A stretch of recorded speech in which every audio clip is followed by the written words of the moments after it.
Praise the Lord. It all comes out in the wash. Miranda Lambert is a traitor.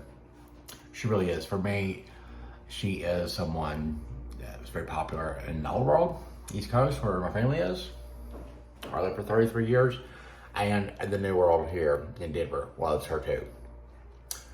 But I'm not going to do the video here. I'm going to do the video outside. And this video is going to be about really a subjective drop down. A look at some things about my family, all of it, that kind of like, I think, illustrate or show that you know. But in this video, you will be able to see some things that may change your understanding of me, or why it has been 690 days, I think, today, almost. Actually, I'm on the way to just go sit down and do a video, but like, look where I'm at. All around me are pretty much nothing. Every direction. Homes. But people live everywhere I'm going. And we're here in this empty parking lot. And I was just thinking, like, why was this parking lot built? I'm sure we need it, but there's nobody here. Well, I'm sure that we do. It's Sunday. So maybe like that building right there is where people work. Maybe for, I don't know how it works, but you know, there's definitely probably cars parked here. There had to have been, since this parking lot's been built, you know. That's the kind of good parallel for like how I'm trying to explain things. Let me go find a bench or something.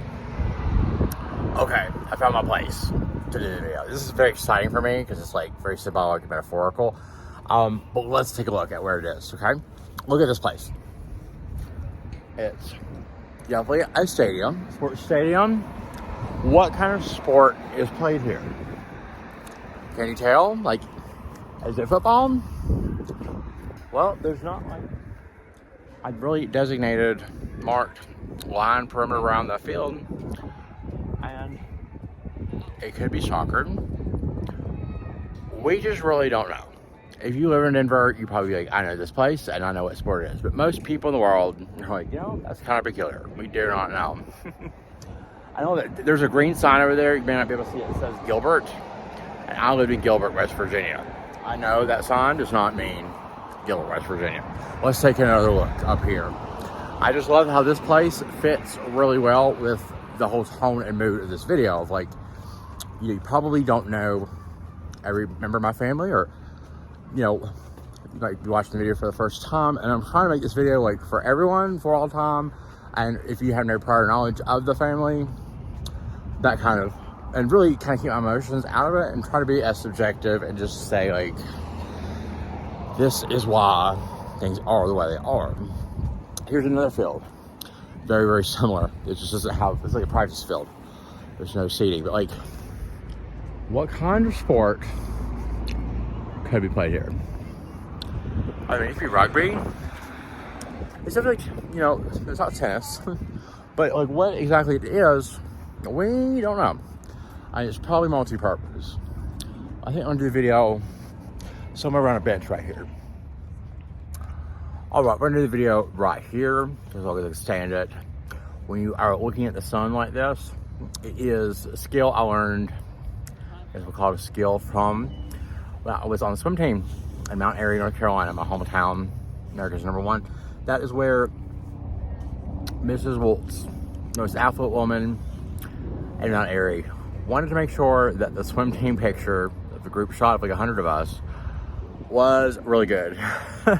And we had to sit there and look at the sun like this and smile, like, but like the sun was bright, but we had to open our eyes. We had to do that for like a very long time, and I never forgot it. We all seem to remember, like, it does look good, but it's very hard to get 100 people to open their eyes and all smile, and like Mrs. Waltz had to make sure it was good.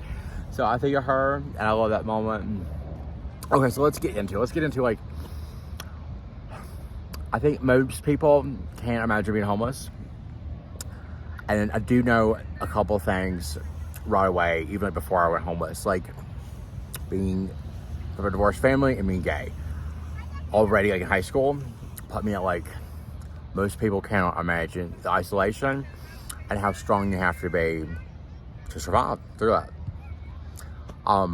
Most people have never, like, if you're not from a divorced family, if no one in your family's been divorced, you can't imagine what it's like for your mother and your father to still be alive, but never talk to each other for years. Ever. And that is something that, like, I know that if you're from that kind of environment, you cannot imagine what it's like. But it does put people it changes people forever.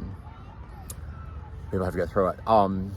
So let's just kind of talk about, I want to talk about, this is part of the video I want to make, is what happened, some things that happened to my family before I went homeless, but right around that time, like the few years before that, before 2022, and like a lot of things, there's a lot of pieces that were already in place that were bad, that had nothing to do with me, that have made people, because I think like most people are kept not homeless, even whatever they are going through in life, because there's always some family support that comes in and says, you know, we love you, we're mad at you, or what your decisions are, or there's other factors that happen, but there's always somebody that is around that is like, we're not gonna let this happen. And most people just kind of know they'd be dead at 690 days, ever being home. So that being said, let's just talk about my brother. Start there. Drew. I went homeless in 2022 in September. In 2018, my brother was the happiest I had ever seen him in my entire life. He had recently relocated to Virginia. He was working on a farm, and he fell in love. I remember talking to him in 2018. I was still living in West Virginia, and I remember him just being so excited and laughing. I mean, he was euphoric, and he was this way for a good while. I would say 6 months or more. He had blossomed. Something happened to Drew. I feel pretty certain it was, when he fell in love, I think he had an abortion. I think the woman he fell in love with may have had an abortion, because it was a very abrupt and swift and unchanging. It just never got better. And like 2019, Drew really relocated to Charlotte, North Carolina, started working for Amazon, and has always, in different, like before I went homeless, as like I promoted to Colorado, went homeless, at no point has Drew ever changed. He has become very depressed, very sad. Like on Thanksgiving last year, I said, what are you thankful for? And he was like, the only thing in the world I'm thankful for is my running club. That was it. And I'm like, oh, I am homeless, and I'm calling you. It's snowing outside. It's Thanksgiving. And he was only happy about his running club. And he wasn't even that happy about it. Drew has been in A. So I'm homeless, but like my parents also are not taking care of Drew in any sort of way that they could or can. They've not expressed care for Drew. We need to know that it's true. Well, let's talk about my mom. My mom is a very interesting one, because she has changed so much in the last, since she got divorced from my dad in 97, 98. But if we look at the snapshot of my mom, if we go back to really just 2020, my mom has almost not moved, changed a bit. She remarried in 2015 to Richard, the arms dealer that she met in Saudi Arabia. And she did move from Switzerland to United States in September 2021. That's when that happened. That was like about a year before I went homeless. And that was for her, when she bought a home and returned back to her hometown with her foreign husband. But in 2020, well, we have to go like 2019 and 2020. That New Year's was the last time I ever saw my mother. And I saw her in Washington, D.C. It was the last time I saw Drew until me and my dad had exchanged vehicles 3 weeks later in Kansas. Drew went with that. So we saw my mom in Washington, D.C. And 3 weeks later, we saw my dad. No, but not my mom, just my dad. Like, it was like the complete Mars and Venus switched around, and we were in Kansas for one night. We had dinner, and I did see Drew again in 2023 for one night. at my dad's house where there was no water or wood. My dad wasn't there. He was nearby in West Virginia, but we didn't tell my dad my brother was coming because my dad sleeping with a 7-year-old boy. That was the reason Drew came up. I know that like all of that is probably hard to understand how all that happened. That was last year, but I haven't really seen my parents. I did see my dad at 2023, but I hadn't really seen my dad in a normal, like happier, jovial, optimistic, his normal self. I last saw that man in 2020. My mother, though, in 2019, 2020, we were in Washington, D.C., and this would be a good indicator of like what I mean by like, I think, the memory loss. And I have explained before, we were at the Lincoln Memorial. My mom, 20 years earlier, was driving down the road with my brother in the back seat and like proud and excited that he could recite the Gettysburg Address, where they were learning it. It was something she was very happy about. By 2019, 2020 is really the New Year's. That's when we were there for 2-3 days. We're at the Lincoln Memorial, and neither her nor Richard seemed to have a full grasp on like the World War II Memorial, Nebraska, Iowa. What are those places? I think she didn't seem to know like who Abraham Lincoln was. And neither did he. They were just like, we know you're supposed to know, but like, let's just go to an ice cream. It was very, very much of another part of that part I've never probably ever disclosed. There was also Tom right around that same time. It could have been the day after. We were going to go eat. I think we went to a barbecue restaurant, and my mother asked this question, and the way she did it, it was, this is before January 6th. This is as the 2020 election is kind of getting, more underway. And my mother asks me and Drew, it's like we're ordering food to eat. She asks us, the conversation just turns to the presidential election in general, and she is asking us, she does know that me and Drew are more liberal-minded and never like Donald Trump. And, she was just like, well, who do you want to run to be president? This is back when we had 16, 12 or whatever nominees on the Democratic side. Well, I remember telling her I liked Pete Buttigieg, and Drew told her he liked Beto O'Rourke. And that was not surprising to, me and Drew were just like, well, this is who I like. And we were both like, it makes sense. And my mom, she seemed to be like, do you remember how popular Pete Buttigieg and Beto O'Rourke were around that time? They were pretty much, everybody knew them. Everybody knew of them. Beto O'Rourke was the guy from Texas. Pete Buttigieg was gay. Is still gay. He's running the housing department or something.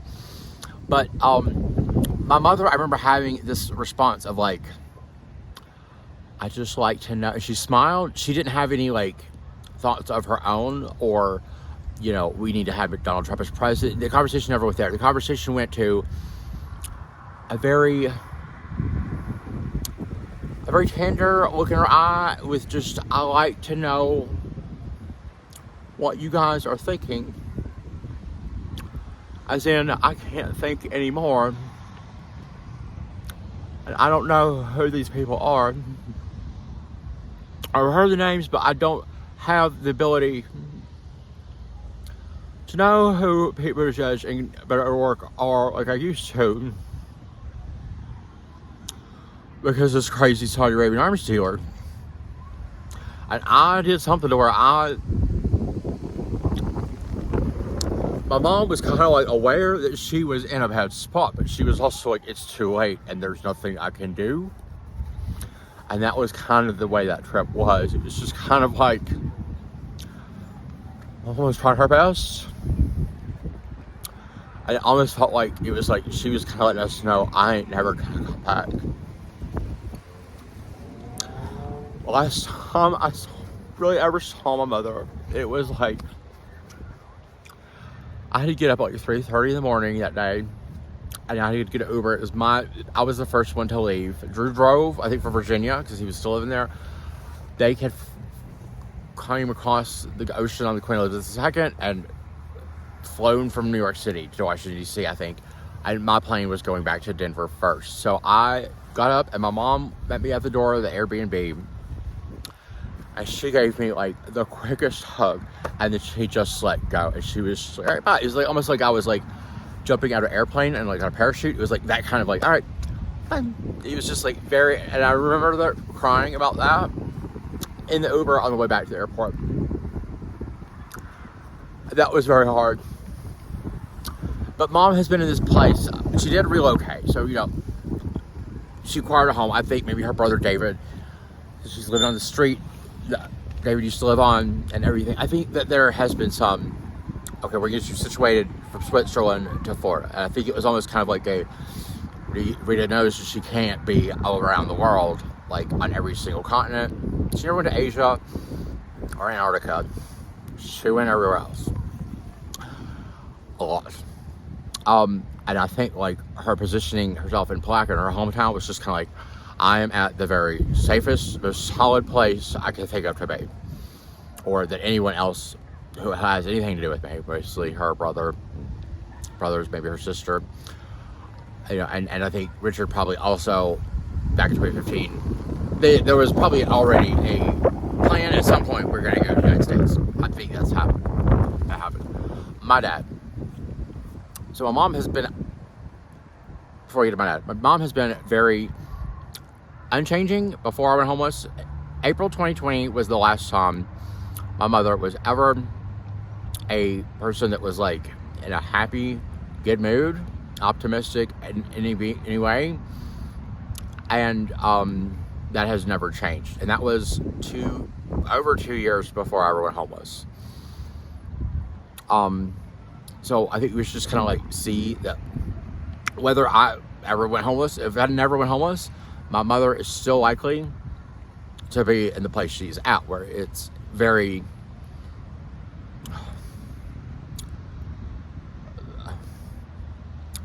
like hopeless, in a bad mood,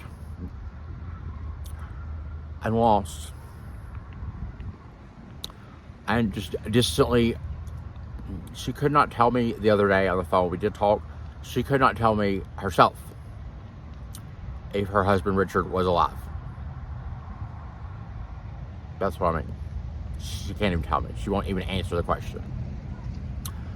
That is the situation that I had nothing I could have done about that decision. Her divorce Steve, marry Richard, or whatever happened. Like that all happened independently of me being homeless. But because it happened, she's unable to be the mother she was 10 years ago. In any way. My dad. Two significant things really happened before I went homeless. So the sleeping with a 7-year-old boy is something I discovered and know as a fact. It's never changed. It's never been a doubt in my mind. It happened. It happened, and he was in a different state when I went back in February 2023. But before I went homeless, there are two events that happened. They're pretty much a way that like rationally explains to me why my dad is the way he is now. 'Cause one is the quadruple open heart bypass he had in 2019, when they took a chainsaw, opened his rib cage, and used titanium to keep his heart together. His heart is still beating. Is he still alive? Legally he is, but I do not think my father, I don't feel like it's even really his choice. You have to understand that. Am I mad at him? Yes. My dad, I don't think on 9/11, 2001, I ever could foresee the day he would be at the Capitol insurrection on January 6th. I cannot believe he changed that much, but here's what. I mean, my dad liked George Bush at 2000. He was always conservative. Everything. There was a lot of changes there politically with his nation, but I don't think my dad, the quadruple heart bypass, I know was significant. I know that WVU Medicine should have done some sort of family counseling, and their choice to say, or decision, whatever it was, where they had nothing to say to anyone. It was like my dad went in for a dentist appointment. I think it's wrong. But my mother, I was with her in Atlanta when he had that. When he had that 2019, we were already planning that trip, me and my mother, and to meet in Atlanta. And I remember us both asking him, we'll do whatever you want, Tom. Do you want us to be with you at the hospital in West Virginia or whatever? It was a very good coming together of the mother and father for me.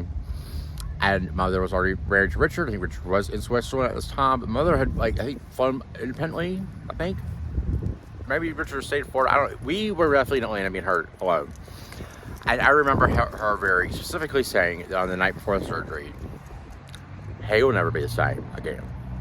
And I knew she was talking about her experience with being a nurse and having seen people with this procedure. And she knew already. She also gave my dad the very most happiest and loving, glowing, optimistic, you don't need to be scared, you're going to be fine. So she gave him that kind of tone, and she gave me the truth, which was, hey, never be sad. And she was also satisfied with that. You have to understand that. That is something that happened. I have never disclosed really, and I won't get into why they got divorced. But it came back from those reasons in 97, 98. My mom, in 2019, felt satisfied with the way things were going to go. She didn't know exactly, he'd be sleeping with a 7-year-old boy, I don't think, but she knew my dad would live through this procedure the next day. Or, she did. It was going to be like he either was going to live through it or he wasn't, and he did. And she already knew, but okay, that happens, then, he ain't never really going to be the same. And she was okay with that. She was happy about that. My dad also, so that took the whole year I was getting promoted to come out to Denver was his recovery year. And the next big event for my dad would be really January 6th. I mean, my dad became devastated and stressed when Donald Trump was not going to, did not win the election night. That devastated him in 2020. And a few months before that, in September 2020, he went on vacation in Maine. During the most deadly month of COVID, my dad was on vacation hundreds of miles away from his home. And I knew that was also there was nothing I could have done about that. That is not right. But that's what happened. But January 6th happened. So January 6th actually leads to, which is a significant event in my life. It was also the indicator. When I saw that my dad had done that, me and Jerry, his girlfriend of 20 years, pretty much his consistent companion, the girl that he probably would have married if he didn't marry my mother back in high school. That's how long they've known each other. But for the whole new millennium, up until 2021, January, Jerry was pretty much talking to him, with him, seeing him once a week, and lunch, or they saw each other pretty much frequently, all the time, every few days. When my dad went to January 6th, my dad lost me as someone working for him and talking to him every single day. In 2020, I talked to my dad, came out here, got promoted, but I talked to my dad on the phone probably 5 times minimum every single day. We were so connected. And then when he went to January 6th, and I talked to him on the phone on January 5th, as he checked into the hotel, unaware there was going to be an event like January 6th. I thought he was going up there for a rally or some sort of more normal political, I thought that's what it was. He already knew. But January 6th happened, I saw it on TV, and I quit working for him and quit talking to him by dusk that night. So did Jerry. Jerry, that was the last straw for her.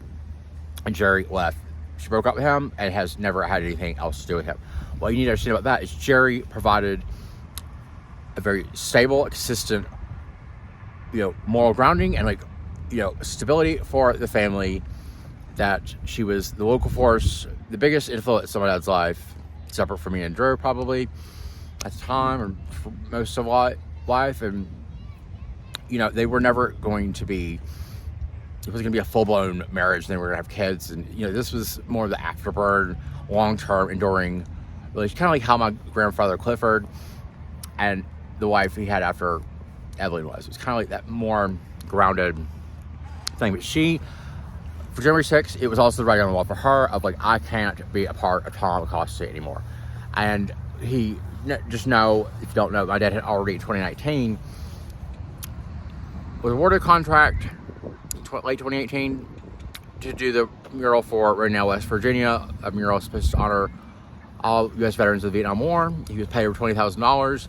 He started work for that in Welch, West Virginia, home of the oldest Veterans Day parade in U.S. history, indoors. Then he has the heart problem, the third heart attack, and the quadruple heart bypass. So his way of taking the money, it definitely seemed like when it happened, it was like, well, he had the heart problem. He's not physically able. We don't even know if he's going to live. That's kind of where we were. But then he's strong enough eventually. Like it was always like postpone. And it was like, then it was 2 years later. 3 years later. 2 years later. It's January 6th. He's strong enough to go be He-Man. But that mural still never moved at all. So, for us, me and Jerry, we knew, yeah, that was already, like, it was kind of like, we already knew we can't have ourselves affiliated with our father anymore. We will not stand for it. Who we are as people, we will not go down with this ship. When he already took the money for the mural. How you saw it, the Sleepless 7-Year-Old Boy, it's just like, well, you know, my dad would not have done that. I don't think he would have even thought about doing that. In 2005, 2010, 2015.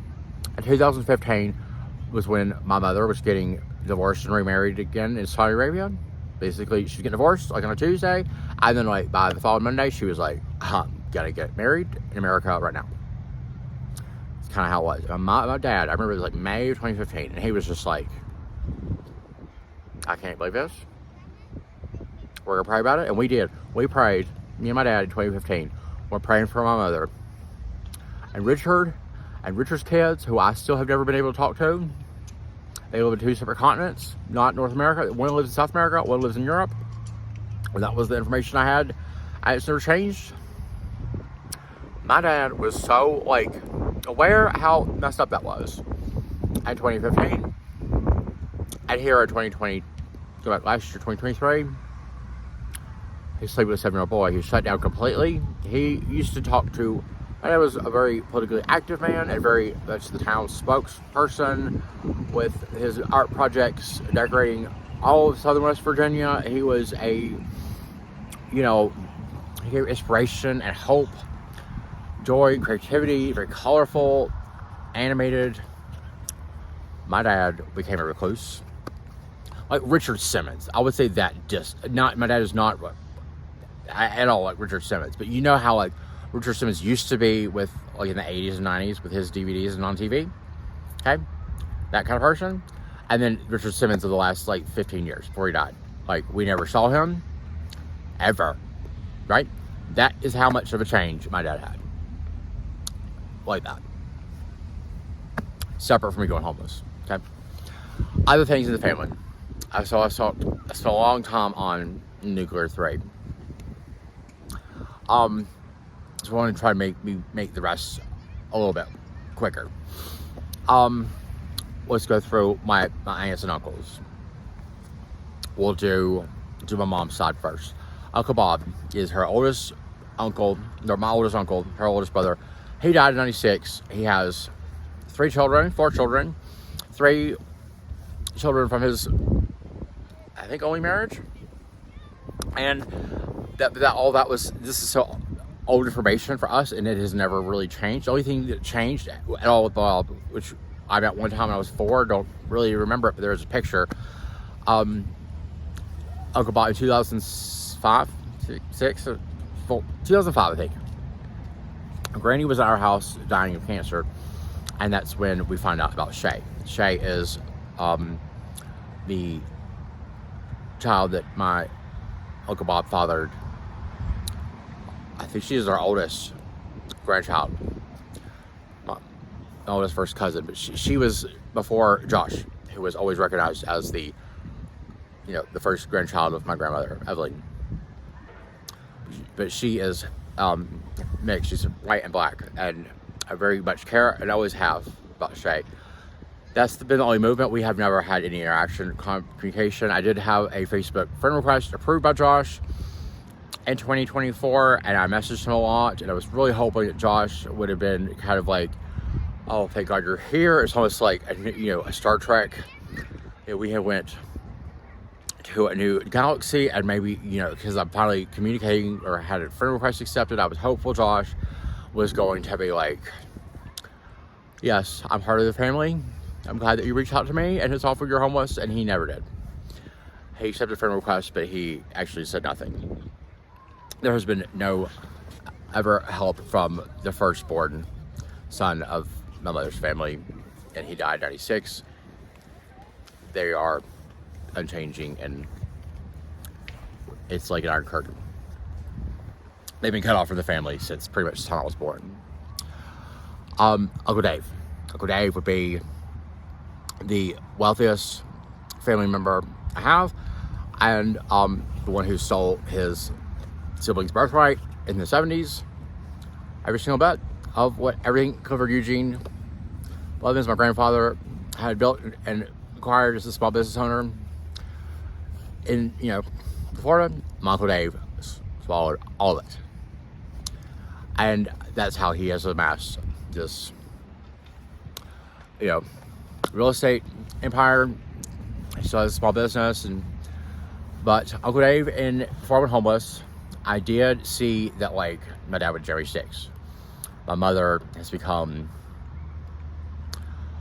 to where she can't think, and so I did try really genuinely and hard to be like, okay, Uncle Dave, we need to talk on the phone. Let's talk on the phone. I told him I was afraid I was going to go homeless. This is as I was working my 16 jobs after I quit the job that I came out here was promoted for, because I was never trained and I was working at home. I was unhappy. I was never going to work out anyway. So I remember contacting Dave as a lifeline. I've been really trying to start to avoid this whole 690 days, right?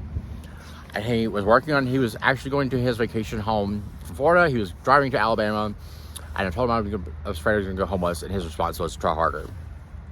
He was going to get a screen door on the back porch or whatever. A home he didn't even need.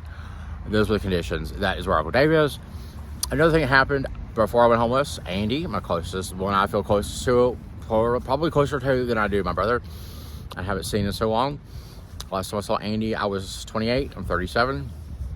Andy went to prison in 2020 for selling drugs. And he's about to get out in September. I do anticipate there could be a big, there could be violence. There could be a murder or suicide. I am fearful of what may happen when Andy may get out, because I think the conditions are so bad in Florida. I have been homeless across this nation 6 times without a home. While homeless this time, I would be afraid if my feet landed in Florida. That's not a good situation. It's unfortunate, because I would like to be in Florida when Elena has her baby. My Aunt Nora's one of the youngest in the family.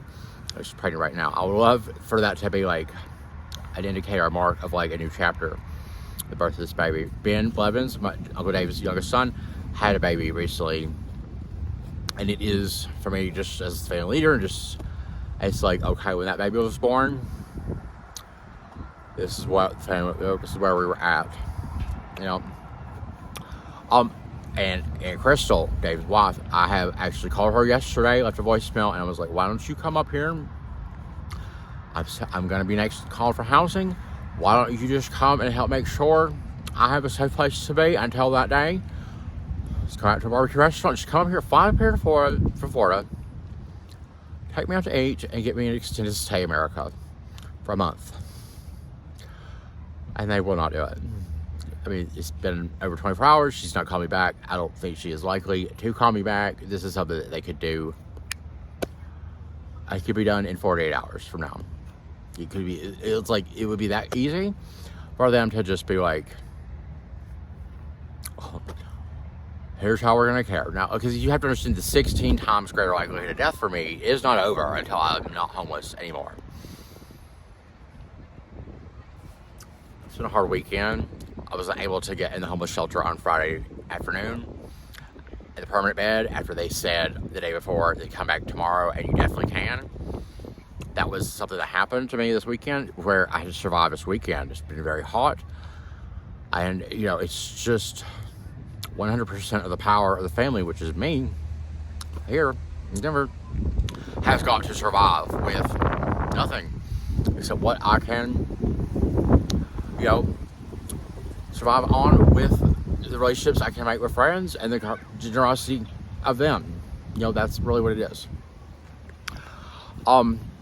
So Dave's family was already, there is something I don't want to talk about with why that situation is so volatile, but Dave also told me he was a Merle Haggard fan. Something I knew about Dave my whole life. And I asked him about that in 2021 before I went homeless, and he was like, well, I used to be a Merle Haggard fan, but then he died. I was just like, well, I live in Houston. It doesn't matter. It's still, she was my favorite before. She's still my favorite. And for him, he was just like, well, he died. So that's just kind of like the best I can explain Dave. Okay, Nora, my mom's sister. This will probably be the relative that for most of my life was someone that we had good memories and association with, and was one that also had a change separate from me going homeless. Alan and Nora got divorced in 2022, early 2022 or 21, I think. She got off the ventilator with COVID from the hospital, and I remember that day when her daughter was telling me on the phone she was in that condition, and I remember crying my eyes out in my apartment so hard, like sobbing, wailing like a baby, thinking my Aunt Nora was going to die and I'd never see her again, crying for them.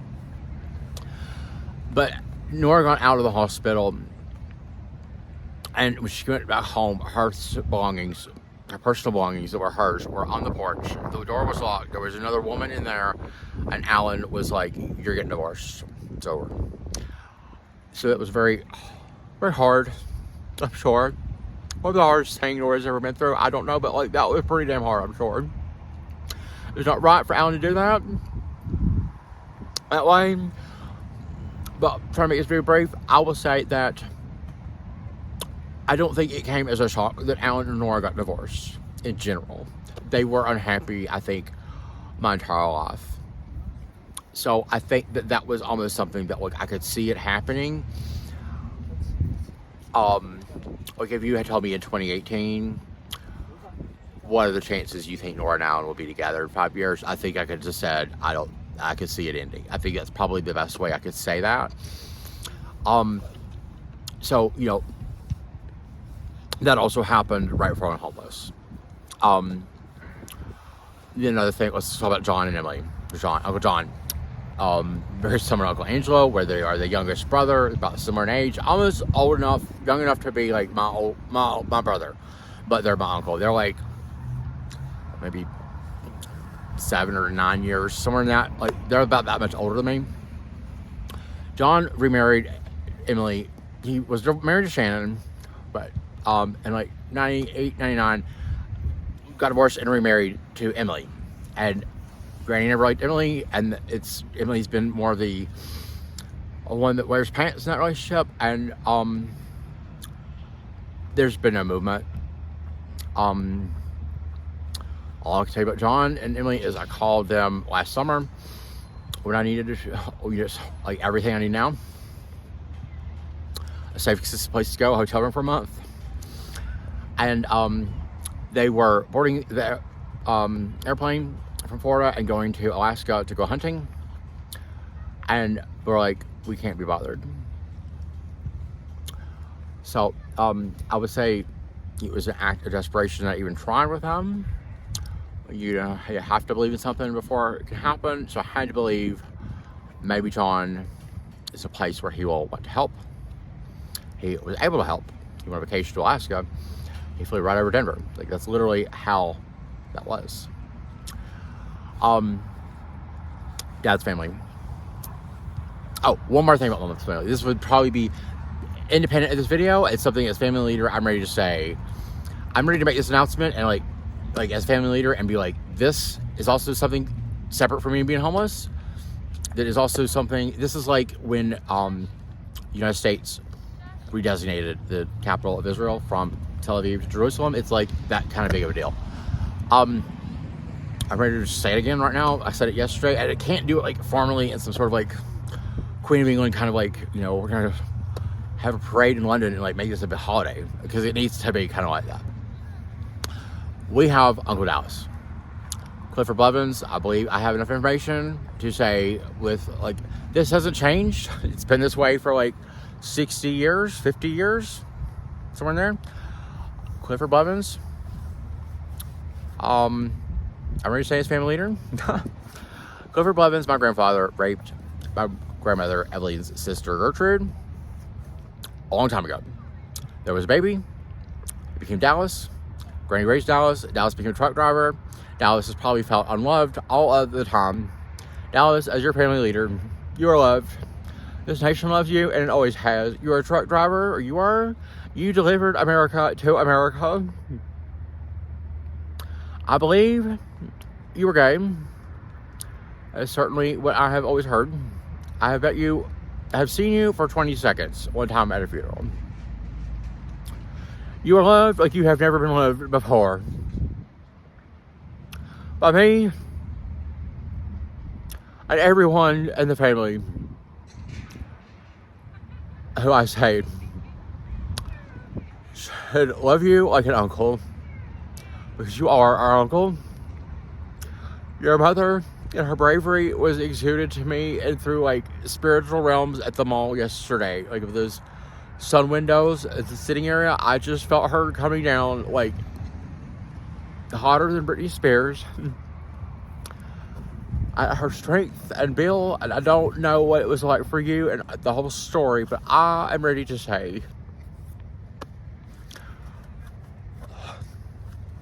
it is time that we have like a new day has come with Celine Dion. He's like, oh, Dallas matters. He always did, and he matters like for all time. So that is very much a big part. If you say I'm getting emotional.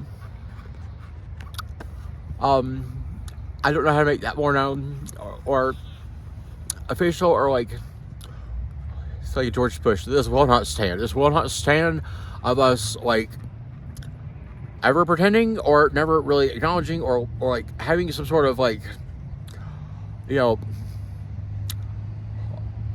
no, all that ends. Uncle Dallas is our dad. That is our uncle. And always will be. Okay? Unless there's any change, but I don't think there is. So, that is known. Dad's family. Okay, real quick. Uncle Mike wasn't going to live forever. Right? He died. He died at the worst time. He died as my 2 weeks after I'm finding out my dad's sleeping with a 7-year-old boy. Mike is in hospice. Well, he was the whole time. When I was leaving last winter before last, leaving Colorado, going back to West Virginia, going to see Uncle Mike, and knowing I would probably likely see him, talk to him again for the first time since 2015, was the only thing I was looking forward to.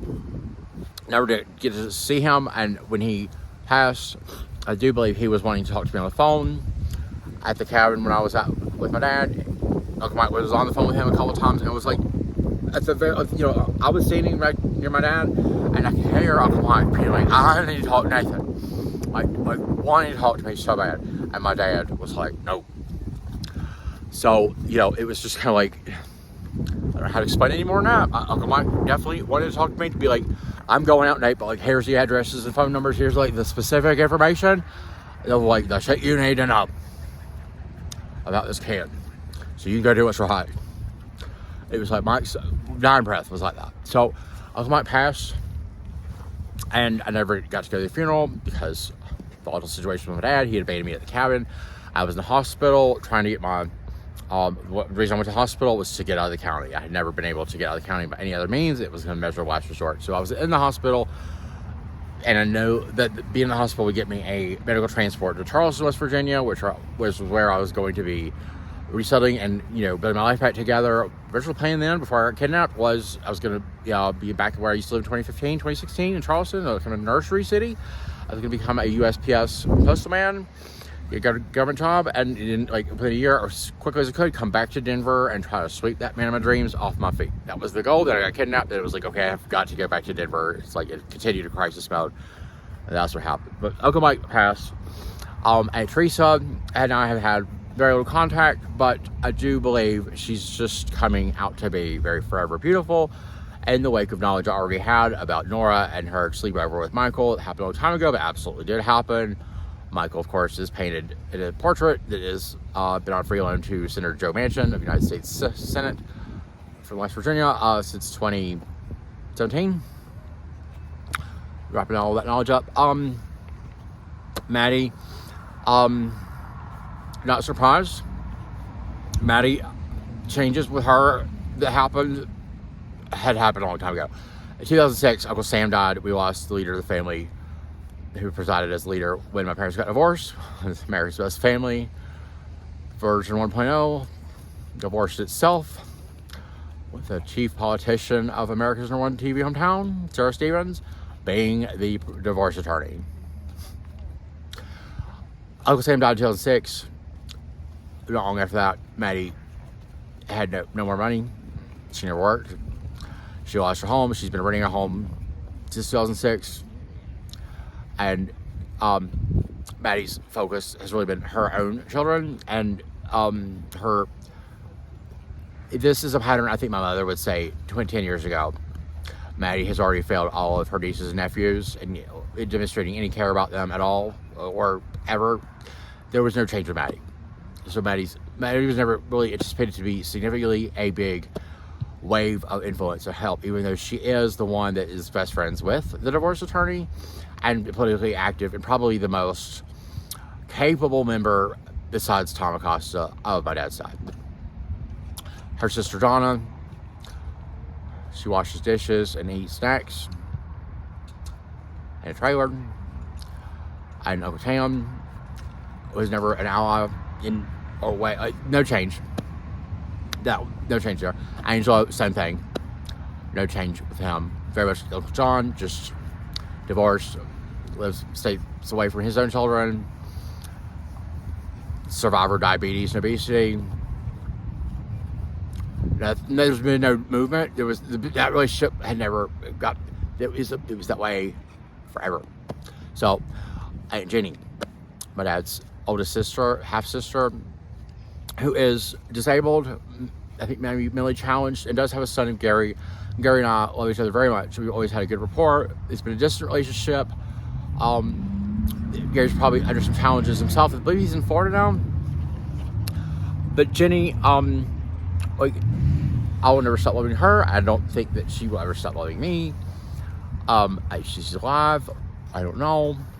But I do know that Jenny and I have had the best, always ongoing. We love each other, and there ain't nothing. We are not going to stop. But she doesn't have, when 2023 was happening and I was with my dad, I remember being like very early on, well, let's go have lunch with Jenny. How's her? Let's go. It was like Uncle Mike and Aunt Jenny. It was like, those were the two bright parts of going back to West Virginia. And Dad was like, I ain't done with her. She doesn't have a phone.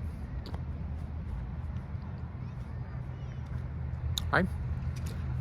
My dad was not willing to care about my Aunt Jenny because she didn't have a phone.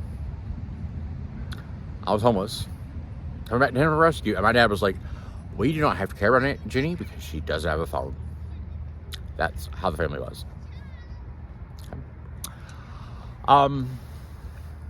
I'm missing anybody particularly. I don't think so, but I think that what I just said, everything in this video, was good for me. I can't wait to get this uploaded. As soon as that upload button, I'm like, oh, I feel better. I feel like I've said that. In case I die tomorrow, the world knows. That's how much this video means to me. Most of them are like that.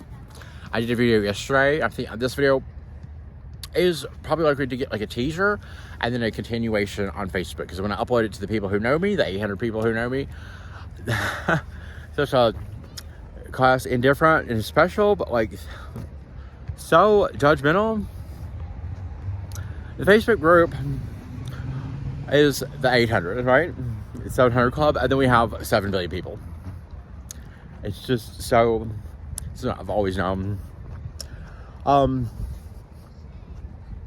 All right, well, let's find a way to just hold on. This video would be one I would very much ask for, like, comments, supportive ones, and questions or things that would be, has this video, if you've been watching my videos, and has this changed your understanding to know the family dynamics and things that had already happened or happened previously, like my brother having this very happiest time ever, and then this big collapse that never changed. My mother also being in this locked, already set in like permanent chances of things ever getting better, independent of me being homeless or not, but already like that for her. My dad also was kind of already in this, you know, he is alive, and I just want to say, like, had my dad not had that operation or had just passed 2019, today he's trying to sue the state of West Virginia. My dad, who was sleeping with a 7-year-old boy, is trying to sue the state of West Virginia for not being able to bid on a mural project at the state capitol. It is just so intertwined in, like, you know, the state, the history and legacy, the reputation of West Virginia is so much emboldened in bad things. Anyway, it didn't have to be. In a way that should have not gotten to this point.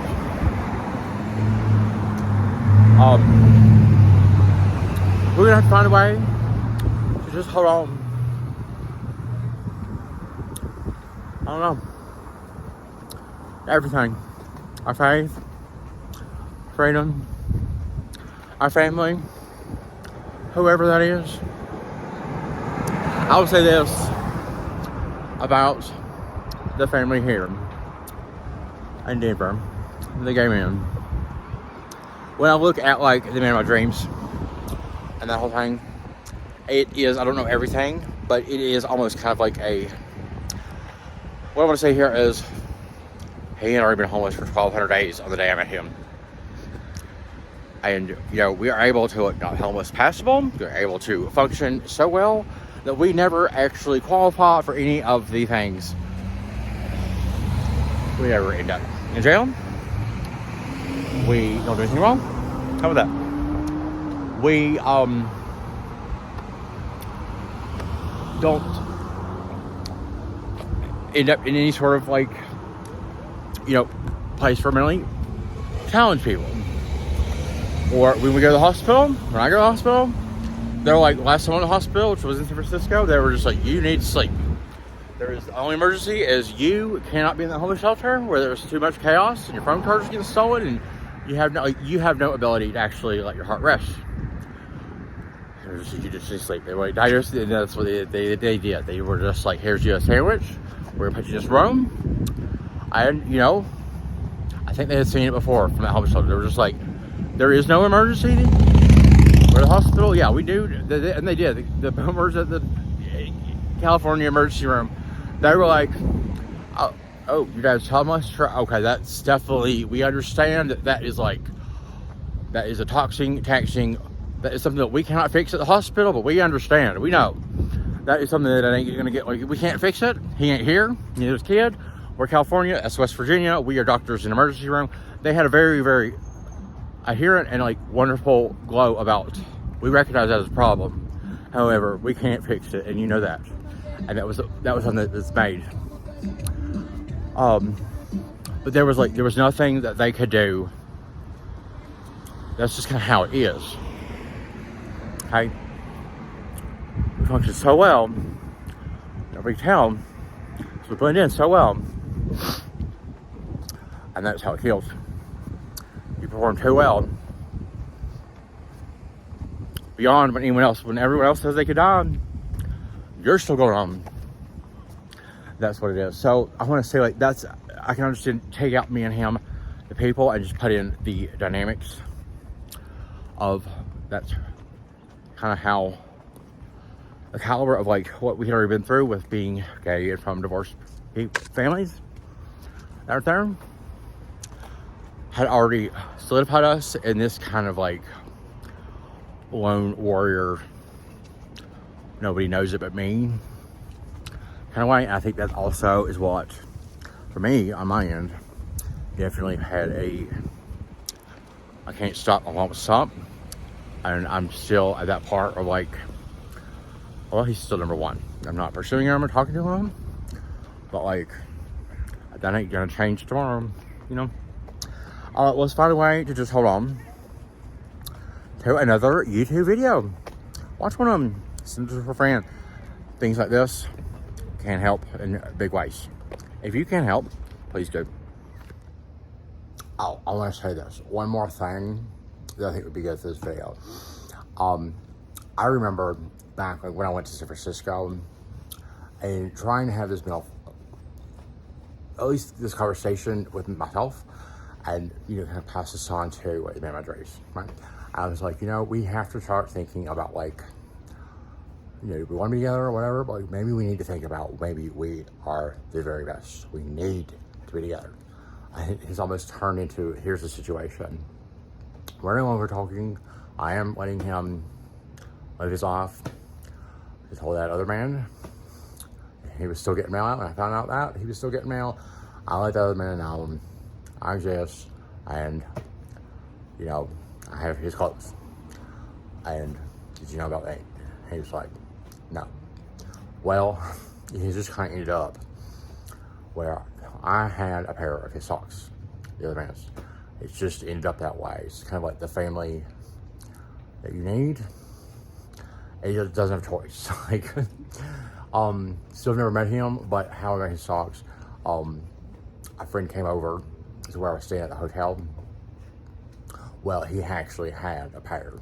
He's almost told he had a pair of that other man's socks, and I needed a pair. So it's just kind of like, you know, he didn't even have a choice. And it's just kind of like, you know what? We have to just deal with it. Anyway, it's like, I have already been ready to just kind of love everyone here. And that's, in a more, you see I'm smiling, like, it's just kind of like, see how it turned out? I went back to my dad. But whose socks am I wearing? It's not my dad's or my brother's. It's the man of my dreams' ex, who's, I think, very much still caring about him and was real. So it's just kind of like, that's how I mean that.